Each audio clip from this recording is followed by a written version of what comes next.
Gareth Soloway of In the Money Stocks sits down to discuss the technical analysis of Bitcoin, Ethereum, the S&P 500, and the dollar. With Bitcoin, Gareth notes that we are sitting in bullish consolidation, but notes that traditionally we should have broken upwards by now. He cautions that a move down could be on the horizon. To understand the implications of this sideways consolidation. So as long as we continue to hold this lower band right here, all right, now I still remember a week ago we popped above it and we closed above it, and everyone was like, oh, here we go, Gareth was wrong, it's going to break out, blah, blah, blah, blah, blah. And then what happens? They get the good old-fashioned rug pull. Right? So that's what happens. That's the inevitability. Is you have to understand the confirmation signal about how key it is. You must confirm a breakout to be a breakout, just like you must confirm a breakdown to be a real breakdown. I can't tell you how many institutions sit there waiting for you to jump the gun and go long thinking something's a breakout, only to pull the rug out from under you. All right, the confirmation signal, it is something that every trader must know, every investor must know, or honestly, you're just going to keep on losing money. It's just that simple. All right, so what did we see? We saw Bitcoin reversing here, and we have now retested this low. Now, the impressive, there's positives and negatives here on the chart. The positive is we're still inside of this band, right? We're still inside of this realm. The positive is also the last 2 days we've been piercing this lower band of 30,000, and they've rescued the market. They've rescued. You've had buyers come in and keep price right around that 30,000 daily close, give or take by a little bit. Today we're up just fractionally on the Bitcoin price. All right, so again, those are some positives. The negatives are this. Look at how long we've been going sideways. Yes, this is known in technical analysis as bullish consolidation, but really bullish consolidation should break out by now. All right, you should have had a breakout. Doesn't mean it can't, but probabilities begin to shift, right? We start to say, okay, it hasn't been able to. Think about this. There's the old analogy, and I love this analogy. This is an analogy I use about resistance or support. Think about yourself. You're outside of your house. There's a fire in your house. You have your cat or your dog in there. You need to break it down, right? So you ram against that level. That's resistance. You're ramming your shoulder into it. You hit it once, it probably doesn't break down. You hit it twice, it maybe doesn't break down. By the third or the fourth point, the door gives way. Okay, that's the thought process. So if we look at Bitcoin, you hit it here, you hit it here, here. You even kind of got halfway in and it still didn't give way. And so what happens is, let's say there's that fire and there's that cat or that dog inside that you want to save, and you get to a point where you ram the door 50 times and it still doesn't break. What are you going to do? Well, you're going to figure out another way. You're going to maybe go around to a window. You're going to go around to the back door. You're going to leave this area and move away.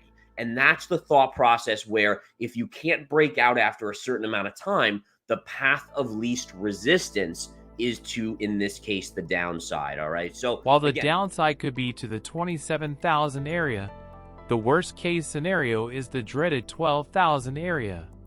Fortunately, Gareth is still bullish long term and notes that we could see 47,000 within 12 months. To summarize, Bitcoin's still within this range. But again, if we confirm below this level, you're now headed to 28,500 or so, this pivot. And if you break through that, let's talk about where we're headed. This is my target. Okay, target is 26,900, basically around 27,000. Amazing trend line. Now, I want to be clear on this. As long as this trend line holds, this one here, this white one, then Bitcoin can be bought on pullbacks. Okay, why? Well, very simply, this is an upsloping trend line connecting all the pivot lows together. That means it is an uptrend. The trend is still up. If you break this line and you start trading down in this range, the trend is not up anymore. It has failed, and now you have to think you're probably headed back. First support would be 25,000, then potentially 20,000, and eventually, if you keep breaking these pivot lows, you're going back to that 15,700 level. That's your summary. Now, on the upside, let's just say Bitcoin eventually breaks out, which, again, I'm a long-term bull, so eventually I do think Bitcoin breaks out. My upside is very simple to calculate here. You take this pivot from 2019, you stretch it right through here. This is my ultimate kind of, 6 to 12 month upside target. You could see that's a beautiful trend line through these lows right through here, and that's around 45,000. So again, if you're able to break above this level, this 31,000, and confirm, then you're headed to about 45,000. There is resistance around 35 that you'll have to monitor, but I still think, again, the momentum probably carries us up to about 45,000. All right, so as for Ethereum, Gareth notes that in the short term, we are either headed to 2,100 or 1,700, depending on which way the current consolidating channel breaks. But if Bitcoin shows weakness due to external factors, then Ethereum and the entire crypto space could collapse with Bitcoin. All right, so that's your summary on Bitcoin. Quickly looking at Ethereum, guys. Ethereum, again, this is the beauty of it. Look at this little channel right in here.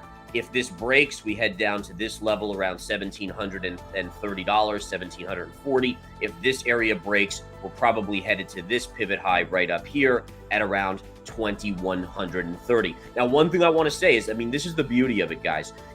Everyone, when I go on interviews, they always ask me, well, what's your big play here? What's your thought process? What's your max downside? And my max downside still is 12,000 on Bitcoin with worst case scenario of 9,000. Now, 9,000 would be achieved only if you see a stock market collapse, because it would be a liquidity draining panic scenario, right? So people would run away from risk assets, and Bitcoin would have probably a downside move sub 10,000.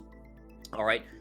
As for the S&P 500, Gareth notes that he is surprised by the strength of the market, and that while it could reach new all-time highs, he is skeptical and remaining cautious. Yeah. All right. We got to go on to the S&P 500 here. S&P 500 long-term trend line. We have now moved above it, which is absolutely phenomenal. It's amazing. It blows my mind.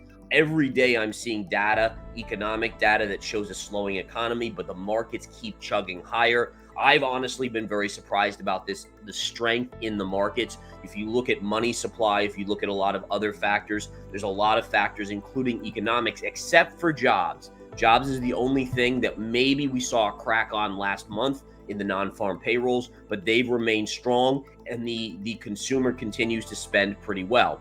This is your next target on the S&P right here, around 45.88.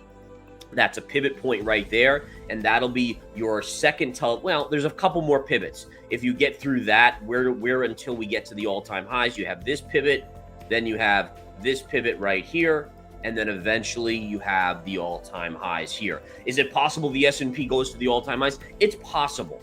I'm still a skeptic until it happens. I'm a technician, so just by default, I look at all the resistance levels that it has to get through first to get there. I look at the RSIs. I look at how extended things are. But again, the way this market has been advancing since this low in March. Now, by the way, what happened in March that kind of shifted things? I'm going to tell you. The banking crisis. We saw Silicon Valley Bank fail. We saw a bunch of these other banks panic. And what's fascinating about this is that basically the Federal Reserve and the government guaranteed deposits. That was the kicker here. So now all of a sudden, even though all of these banks are holding all this dead weight paper, they're underwater hundreds of billions of dollars, there's no risk to the consumer. The consumer can have as much money as they want at a bank, and virtually there's no risk of them losing their deposits. And that marked the change in character. If you look at where this market began this big uptrend, now you had uptrends prior, but they had big pullbacks, right? This is the uptrend here that hasn't had a big pullback, and it coexists with the Federal Reserve getting involved, basically giving the banks lots of potential liquidity so that they are made full, and there we have it. All right. To finish up, Gareth analyzes the DYX chart and notes that the dollar is showing weakness and could pull back even further. This traditionally provides strength to risk on markets. Now, lastly, quickly, guys, the dollar. Let's take a look at the dollar here. The dollar has broken down. Look at this amazing trend line here. We've had a breakdown on the dollar. The dollar's catching a little bit of a bid, but look at that. It's forming a bear flag, or at least the preliminary bearish pattern. So my guess is the dollar goes sideways to up for a few more days, and then I think you have more downside on the dollar. I think next downside on the dollar takes us down probably in, it's a little tricky to figure out, but somewhere in this vicinity. I would guess your downside major support kind of comes in somewhere in this zone here, 98 to 97 on the US dollar. But again, you could easily rally back. I mean, if I had to pick, I would say rally back to scene of the crime of these two lows, pivot low, pivot low. And so you're looking at a move back to like 185, maybe 101, somewhere in that vicinity before further downside. But I do think the dollar will head lower per the chart. The only difference would be is if we saw some sort of geopolitical issue where all of a sudden everyone runs into the dollar, then obviously the dollar would get some action there. Please follow Gareth for more technical analysis regarding the markets. Thanks for watching. Please like, subscribe, and comment below. We will see you next time.